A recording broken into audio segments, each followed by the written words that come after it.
Okay, well, our lesson this week is from Genesis 28, 10 through 22, Jacob's dream, or Jacob's ladder, or stairway, whatever, as you probably have often heard of it said. The ultimate theme, really, of this passage is simply the encouragement of God's presence and his faithfulness to his promises.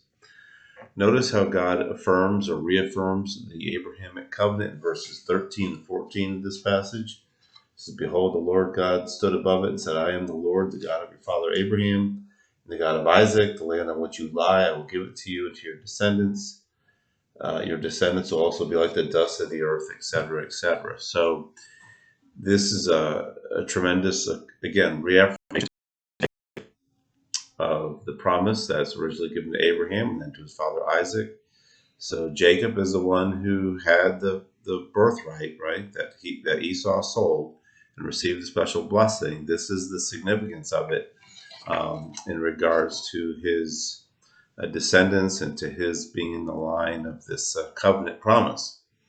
Now, the importance of this goes back to the previous chapter, to chapter 27. So you really need to go back there and emphasize to your students that Esau, after the whole situation with discovering that Jacob had received the special blessing, Esau threatens to kill Jacob in Genesis 27:41. Now Esau hated Jacob because of the blessing which his father had blessed him. And Esau said to himself, The days of mourning for my father are approaching. Then I will kill my brother Jacob. So think of how that relates to what's happening in chapter 28. Um, Jacob desperately needs encouragement that this threat is not going to take place. Esau's not going to be successful in killing him because God is telling Jacob that he's the son of promise now, the extended son of promise, I guess you might say, and that God is going to fulfill his covenant. But this tension between Esau and Jacob really continues to this day. It's hard to trace the descendants of Esau um, because of the curse against Esau. But the Edomites in biblical times were fierce enemies of Israel. Obadiah's one chapter prophecy is dedicated to prophesying of the destruction of Edom.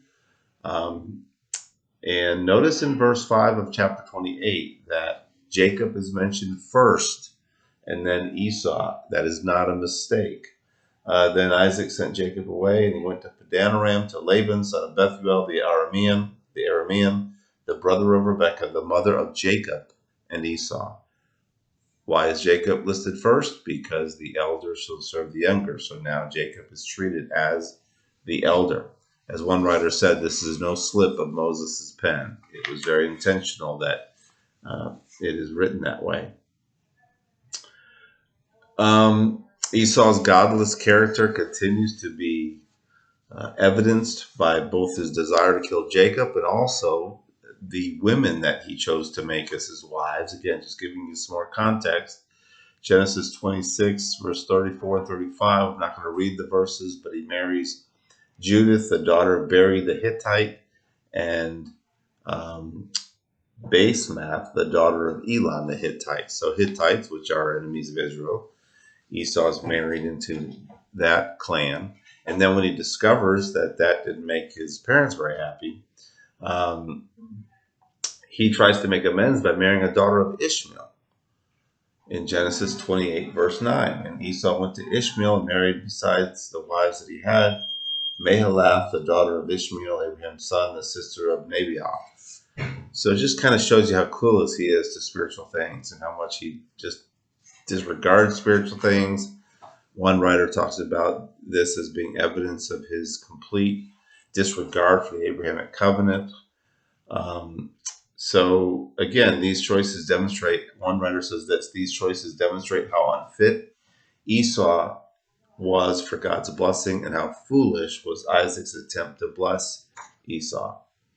Getting back to the passage, notice that Rebekah's involvement, again, context a little bit, but Rebekah's involvement in helping Jacob to be able to flee from Esau, yet make it look like it's Isaac's idea, and that basically all he's doing is going to find a wife, which he is going to find a wife, but it's precipitated by this threat by Esau. But notice how she does that in Genesis 27, verses 43 through 46. Now, therefore, my son, obey my voice, arise, flee to Haran, to my brother Laban, stay with him a few days until your brother's fury subsides, until your brother's anger against you subsides, and he forgets what you did to him. Then I will send and get you from there. Why should I be bereaved of you both in one day? Rebekah said to Isaac, I am tired of living because of the daughters of Heth. If Jacob takes a wife from the daughters of Heth like these, from the daughters of the land, what good will my life be to me? And so that precipitates chapter 28, Isaac sending Jacob away to find a wife from the family. So a lot of parallels between that and, of course, Isaac's servant going to get Isaac a wife. So verse 11 in our text says he came to a certain place. And we learn in verse 19 later in the text that certain place at that time was called Luz. Of course, because of this dream and because of all that takes place, Jacob changes the name to Bethel. And Moses uses the name Bethel earlier in the book of Genesis because Moses, of course, was writing of these things after in his day when it was clearly understood to be Bethel. But notice the significance of this place. Bethel is the place where Abraham was when God originally made the covenant to Abraham. Genesis chapter 13, verses 3 and 4. And he journeyed on from the Negev as far as Bethel, to the place where his tent had been at the beginning, between Bethel and Ai, and to the place where he had made an altar at the first. And there Abram called upon the name of the Lord. And then verses 14 through 17. The Lord said to Abram, after Lot had separated from him, lift up your eyes and look from the place where you are, northward and southward and eastward and westward. For all the land that you see I will give to you and to your offspring forever. I will make your offspring as the dust of the earth, etc. So Abram, God originally makes the covenant to Abram at Bethel. Now here we see Jacob traveling to find a wife and staying the night in Bethel, where God reaffirms the covenant to him, and then on top of that encourages him that he's not alone. I mean, think of Jacob. He's traveling this 400 something mile journey. Esau's starting to kill him. He's got to be very confused, very discouraged, very lonely, scared, and yet God gives him this dream as he sleeps at night, this dream that is encouraging him of God's presence.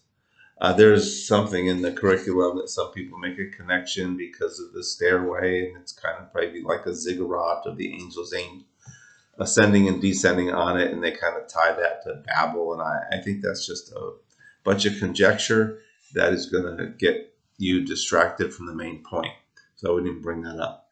The main point of this entire episode is to encourage Jacob of God's presence. God's going to protect him, God's with him, and God is going to bring about his promises to him.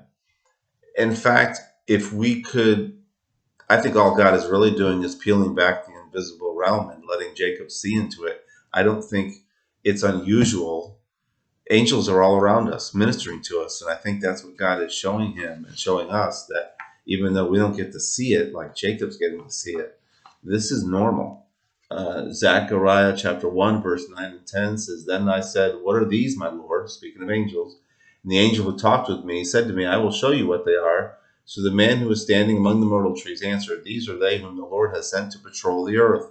In Hebrews 1:14, Are they not all ministering spirits sent out to serve for the sake of those who are to inherit salvation? So God uses his angels to watch over us, take care of us, minister to us. So even though we can't see them and we don't have dreams where we see them, this is something that God is doing today, and we can be encouraged about that. We don't want to worship angels. We don't want to make too big a deal about it because we can't see what they're doing. But at the same time, we need to be encouraged by it. And you might want to share Psalm 139, verses 12 through 17.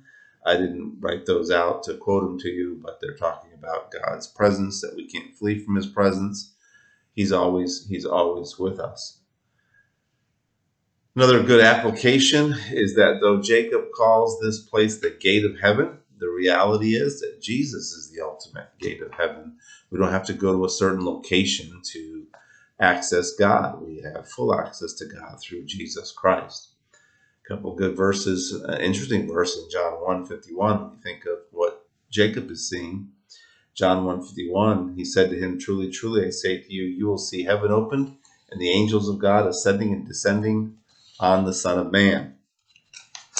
And of course, what I'm mainly referencing for our access is Hebrews 10:19 and 20.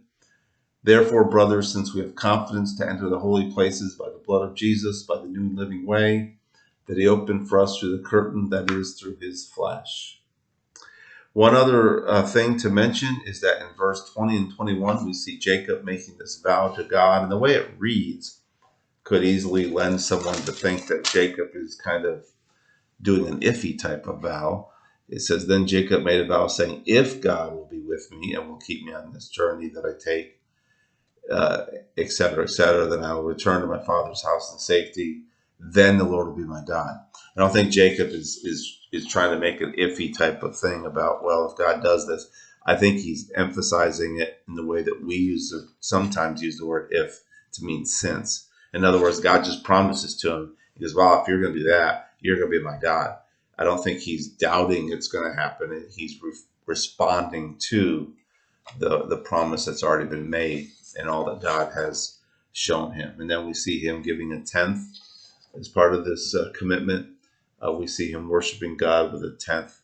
And that is, again, not the first time we've seen a tenth. Abraham gives a tenth to Melchizedek. So the idea of a tithe, the idea of tenth of our things being given back to God and worship predates the Mosaic covenant, predates the Mosaic law, and is really kind of the basis. I see that as a basis for Christian giving. We're supposed to give above and beyond. We're supposed to give generously, sacrificially, which if we're really going to obey God, that if we really kind of have our life in order, we can be doing that, and it'll be more than even a tenth, perhaps. But anyways, it's just interesting to see that happening prior to the Mosaic law. So I hope this helps you, and hope you have a great day, and we'll hope to see you on Sunday.